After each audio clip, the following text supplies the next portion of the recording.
Bien, mis hermanos, buen día. Aquellos que no nos haya podido saludar.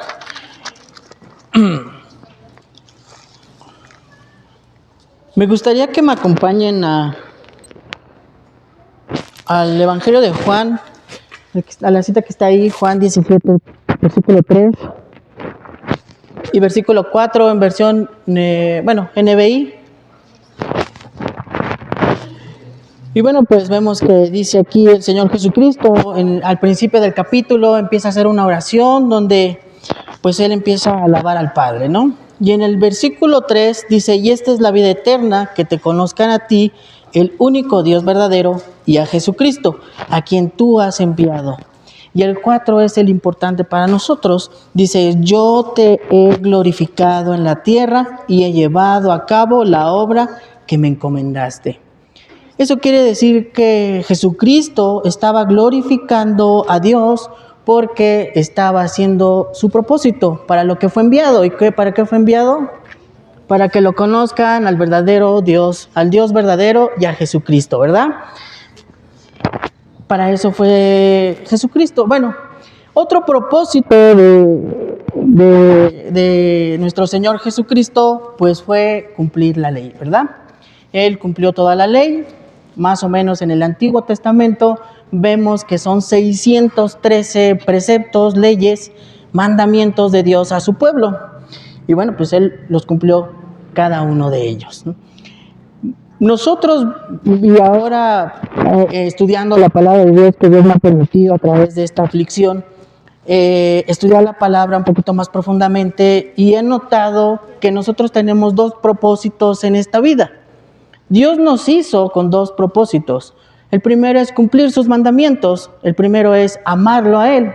Y el segundo propósito, el cual el Señor Jesucristo también nos hace ese llamado, es el trabajar en nuestra naturaleza, el trabajar en nuestros instintos, el trabajar en nosotros. ¿Qué es más fácil conocer? ¿Conocer las 613 leyes? ¿O conocernos a nosotros mismos? ¿Qué es más fácil? Yo creo que es más fácil aprendernos las leyes y aprendernos lo que aquí está escrito, ¿verdad? ¿Por qué? ¿Por qué es más fácil aprendernos las leyes? Porque normalmente siempre tendemos a juzgar a las personas, que eso está en nuestra naturaleza. Nosotros tendemos a mira, esto que estoy leyendo es para este hermano, porque nosotros no nos conocemos. Y eso es lo más difícil. Bien, el Señor Jesucristo fue una persona que se conoció a sí mismo como hombre natural, sí. ¿Dónde podemos ver esto? En Mateo 4. En Mateo 4, Él es tentado por Satanás en su carne y fue tentado por Satanás.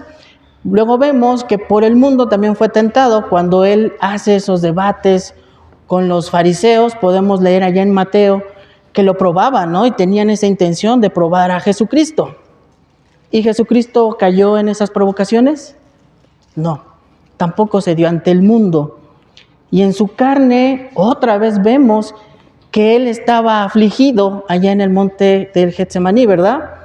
En esa noche previa a la crucifixión. Y Él estaba muy afligido, también dice la palabra de Dios, ¿no? Que hasta sudaba sangre.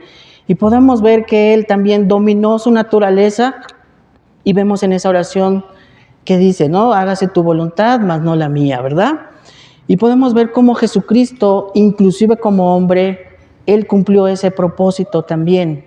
El trabajar en su carácter, porque también seguramente tenía su carácter, también tenía su propia naturaleza humana como nosotros, y Él pudo dominarla. Lo que yo te quiero traer a colación de la vez anterior que hablábamos precisamente de la ofrenda de las 2 monedas, es que Jesucristo siempre nos habla desde una perspectiva donde Él ve el corazón, como en la anciana con las 2 monedas, no sé si recuerden hace 2 o 3 domingos, que hablaba precisamente de eso, ¿no? Y ahora podemos verlo, por ejemplo, en el caso del joven rico, también hace una referencia a eso. Ese joven rico, que ya hemos escuchado esa parábola en predicaciones, vemos que él cumplía toda la ley, ¿no? Cumplía toda la ley, daba ofrendas, guardaba el sábado, se mantenía santo, se purificaba. Pero ¿qué le pidió Jesucristo? Deja todo lo que tienes, véndelo y dáselo a los pobres. La avaricia que a lo mejor él podía tener, pues eso no lo trabajó. Y ese era un carácter único de él. Porque si bien sabemos que nosotros venimos con ciertas características, por ejemplo, ¿han conocido personas que se enojan fácilmente? A lo mejor en esta iglesia no, pero sí pueden conocer a una persona que venga desde muy pequeño, desde muy chico, tú lo conoces y dices, ese niño es un enojón, ¿no? Es un propósito en su vida trabajar el carácter. Un propósito de él en específico es que él trabaje en su carácter, en su temperamento. Otras personas pueden trabajar en ser egoístas. Hay personas egoístas, yo sé que aquí no hay, pero a lo mejor puede hacer que tú te encontraras en tu vida con alguien así. Hay otra persona que tuviera que batallar con la flojera.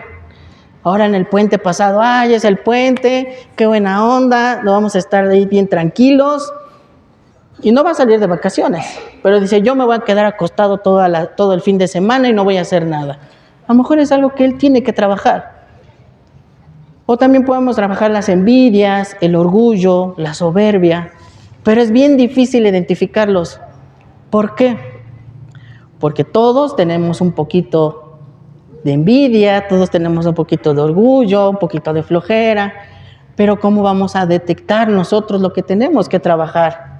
Pues en lo que más tú tropiezas, en lo que más tú empiezas a notar que empieza a gobernar tu vida, en donde tú empiezas a tener errores o pecados, y ahí te vas a dar cuenta qué es lo que tú tienes que trabajar. A lo mejor en mi caso podría ser la soberbia, el orgullo, tal vez. A lo mejor para mí es más fácil no enojarme, tal vez, o tal vez no. A lo mejor para mí es más fácil no tener envidia de las personas, pero porque esa es mi naturaleza. Y hay personas que a lo mejor no es su naturaleza. Entonces, va pasando el tiempo y nosotros vemos cómo nosotros tenemos que ir trabajando en nuestra vida y en ese propósito, porque podemos tener 100 años y ni siquiera aprender o saber cuál es nuestro propósito en esta vida. Podemos tener 35, 60, 40, 80 y no saber a qué venimos a este mundo. Venimos a este mundo a glorificar como lo hizo Jesucristo con nuestra vida allá afuera. Porque si quisiera Dios que estuviéramos todos los domingos congregados, para eso ya existen los ángeles. Los ángeles hacen todo lo que quiere Dios todo el tiempo. Ellos obedecen fielmente a Dios todo el tiempo.